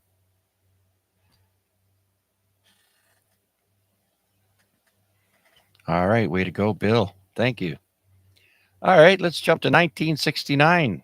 And we have a 385 meter or 1,260 feet tall TV mast at Emley Moor, United Kingdom, collapses due to ice buildup. Wow, that's an unexpected collapse. I wonder if there was anything around to damage. That's pretty high up. 1,260 feet. TV mast falls down.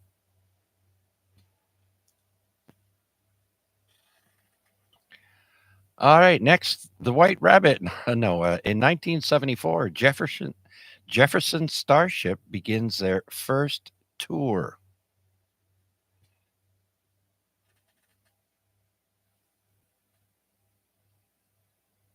That's funny, Bill.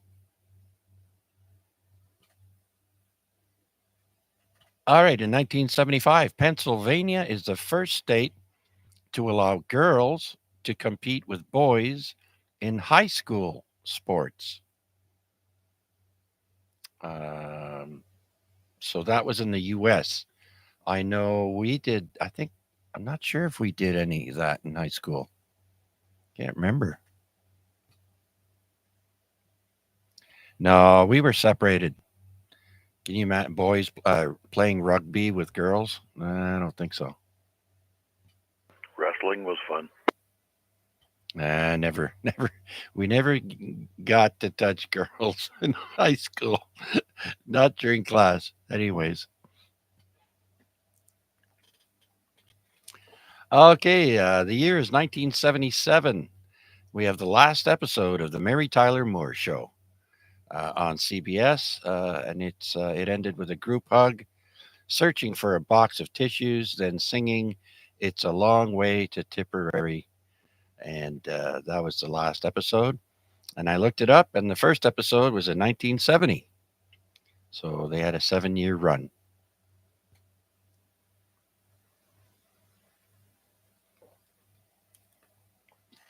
In 1978, 50,000 people demonstrate in Amsterdam against the neutron bomb. What is the difference between a neutron bomb and a nuclear bomb, you might ask? Well, the neutron bomb is a small hydrogen bomb.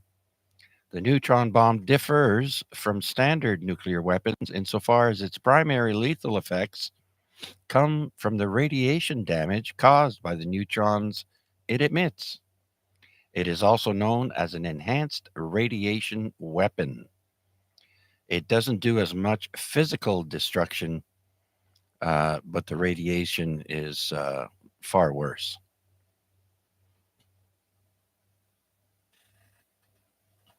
Who remembers televangelists on TV back in the day? Well, in 1987, American televangelist Jim Baker resigns amid rape accusation by his secretary, Jessica Hahn. He would be one of many televangelists to be disgraced on TV.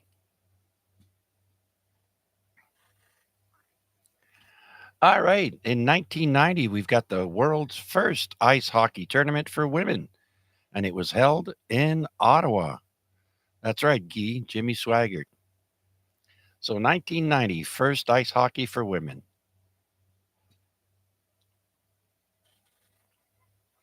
Now, I never heard about this next story, but apparently in 1991 on this day, NFL owners stripped the Phoenix NFL team of the 1993 Super Bowl game.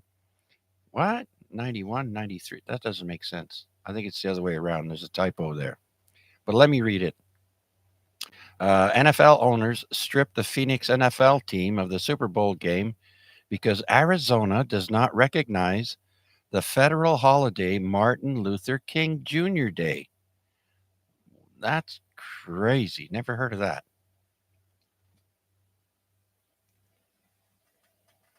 All right. Also in 1991, the St. Louis Blues' Brett Hull is the third NHLer to score 80 goals in a season.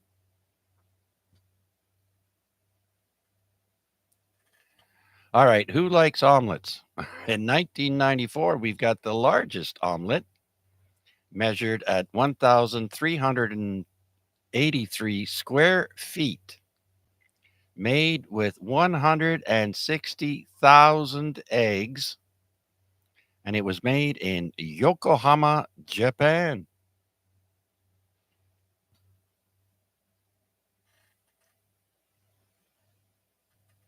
Yeah, got to feed the masses.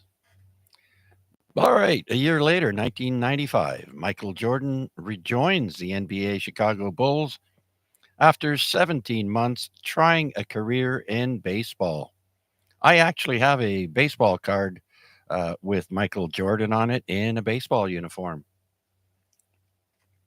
When he played on that night for Chicago Bulls, he scores 19 points only and lost the game 103-96 to the Pacers in Indianapolis. Now, fewer than 70 athletes are known to have played in both Major League Baseball and the National Football League, with notable examples including Bo Jackson, Deion Sanders, and someone else, and I don't have that info. But those two sure ring a bell.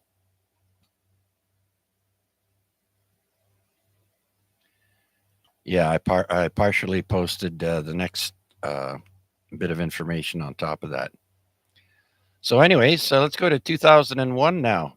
We've got the 16th Rock and Roll Hall of Fame inductees, and they include Aerosmith, Solomon Burke, the Flamingos, Michael Jackson, Queen, Paul Simon, Steely Dan, Richie Valens, James Burton, Johnny Johnson, and Chris Blackwell.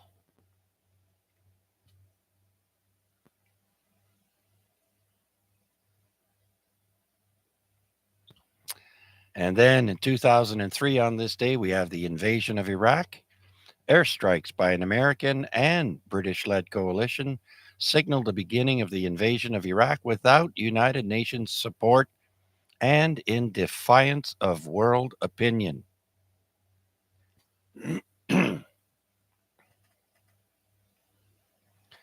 All right. In 2008, we had a cosmic burst called GRB 080319b. Now, a cosmic burst that is the farthest object visible. I can't talk. A cosmic burst that is the farthest object visible to the naked eye is briefly observed. Now, GRB, I think, stands for gamma ray burst.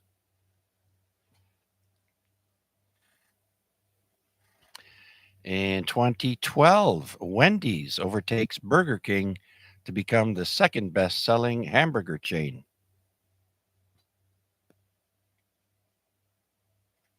So that would mean Burger King was king, and then Wendy's took them over in 2012. Interesting. All right, on this day in 2018, the world's last male northern white rhino, a 45-year-old named Sudan, dies in Kenya. White rhinos, very rare. Hopefully there was a female that was pregnant, but I don't know if they have any more living white rhinos. All right, in 2019 now, on this day, we had a super bloom of poppies in Walker Canyon, Southern California, visible from space after a high rainfall. Poppies in California, eh? All right, some more weather news in 2021. Icelandic volcano Fagradalsfjall erupts for the first time in 800 years and after more than 50,000 earthquakes. I think I remember that. He was on the news. Lots of lava. Rivers of lava, actually. And to finish things off, we go to the year 2024. On this day last year, Finland is ranked the happiest country in the world by the UN for the 7th year in a row, with Afghanistan as the lowest ranked. And there you have it, folks, on this day in history. Thank you all so much for listening and participating. I had fun researching it as well as telling it back to you folks. And so with that, let's see if there's any questions, comments, or check-ins for tonight's net. This is VA3CJZ.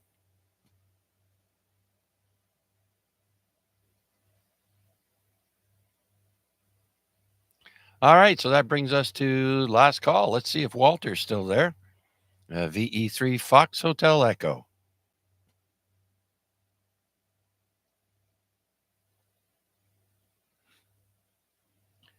Let's go to Richard. Victor Alpha 3, Alpha X-Ray Juliet. Downtown Rick, are you there? Yeah, I'm still here, Chuck, barely. Yeah, good net. Yeah, they delivered my hospital bed today. Today was a rough day. Tomorrow I hope I can get up and do some movement, get around a little bit, and getting kind of tired of laying down all the time. But anyhow, that's my story. I'm sticking to it. So 7 threes, and thanks for doing it there, Chuck. And we'll, God willing, next week I'll be on. See you later. All right, Rick. Well, keep up the good fight, my friend.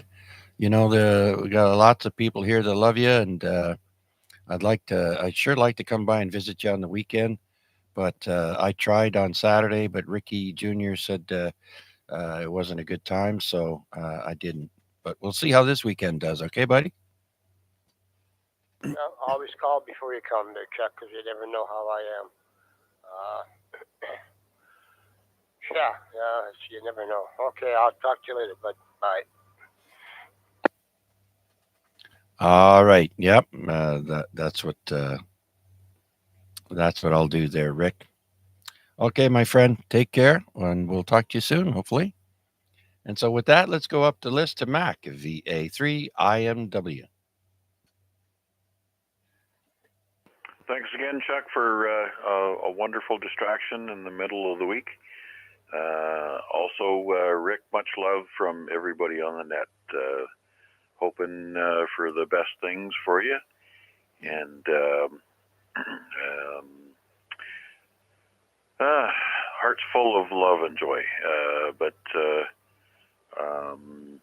not sure where this is going to go, but you have to know that everybody's with you. 7-3 to one and all, and hoping to hear from everybody tomorrow night on 446.125 in Simplex.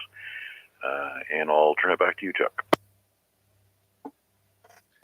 All right, Mac. Absolutely. That's right. Tomorrow night, the Lake Ontario Radio Club will be on, or the net will be on Simplex 446.125. And Mac will be streaming the net to help people out who can't hear all the other stations because it is a Simplex format. So join us then.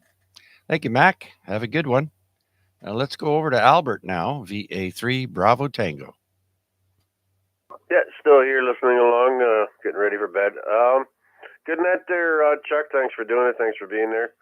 And good night, all. VA3B2.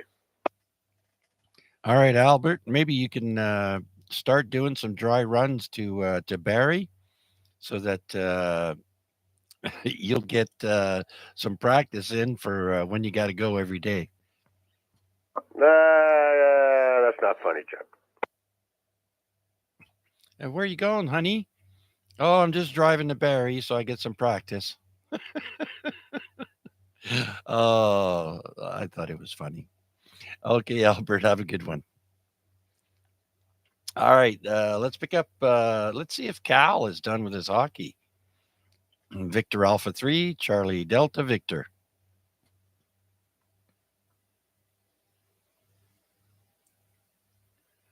All right, let's go to Wade in Dundas, VA3 NCA. Good evening, Chuck, and thanks again for doing it. A great way to spend Wednesday night, and thanks for running it as always. Good night to everybody, and catch you on another net down the line. VA3 NCA, back to you, Chuck. All right there, Wade. Well, thank you so much for sticking around and participating as always. Much appreciated, sir. I hope the rest of the week goes smoothly for you, and we'll talk to you again soon. Let's move over to, let's see now, Larry, VE3LBI. Yep, still here. Listen along, Chuck. Thanks for doing it. It was some interesting things I got a kick out of. So, all right, I'll pass it back to you. Well, I'm glad you thought that there, Larry, because that's one of the reasons why I do it. Try to make it interesting, and some people do find it interesting. So there you go. All right, so I'd like to say hi to Mark, who joined us a little late there. I think that's Steve's friend. Mark, that's VA3 MHV, I think it is there. Mark, can you remind us of what your call sign is? And I'll add you in the log here correctly. And with that, let's go to Vanya, VA3 AXJ. XOJ. That was Rick. Sorry. Actually, it's Rick that's next. VE3 Bravo Kilowatt. Yeah, good evening, 73, I guess, to everybody on frequency. Thanks for doing it there, Chuck.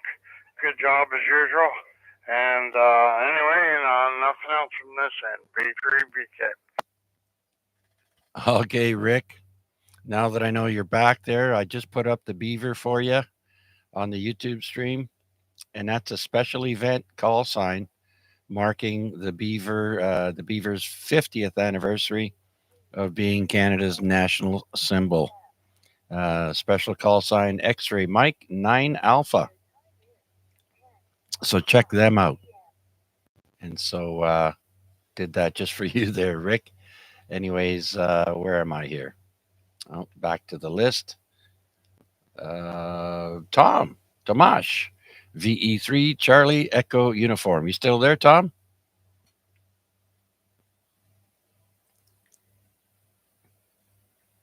All right. How about Vanya? Vanya, you still there? VA3 XLJ.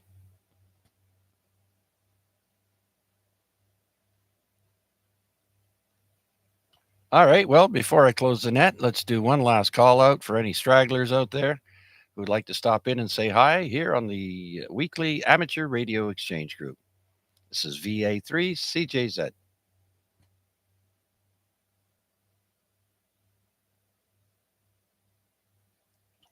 All right. That's it then. So tonight, if I count Mark, I believe, and Noel. I forgot to put Noel down. Noel, are you by the radio? I am, sir. All right. Well, how about I give you the final word, wrap things up for the net. Hope you had a good time. And make it entertaining. Told by a video of some sort that bird was apparently the word. Well, everybody's heard about the bird. And what was that there, Mac? Yeah, I said wrap it up and make it entertaining. And actually, legs is the word. All right. She's got legs. Absolutely.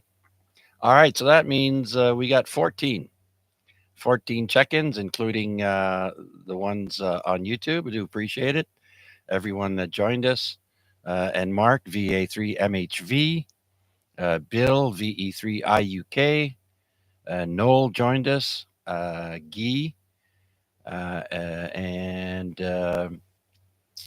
who else was sitting there? Wade joined us there. And if I missed anyone, I'm sorry. Well, quite the chat's going on tonight. Very good. I like to see that. All right. So until next week, be safe and be kind to one another. And I'll be back, same bat time and the same bat channel. This is VA3 CJZ Chuck in Hamilton saying good night, one and all. Thank you so much. Tonight's net is dedicated to the number 2 and the Canadian beaver. That's right. Thank you, Mac. Kind of reminds me of Sesame Street there. Uh-huh.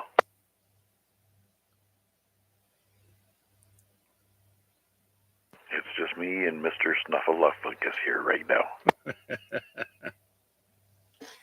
Oh, don't ruin Sesame Street. All right, so long.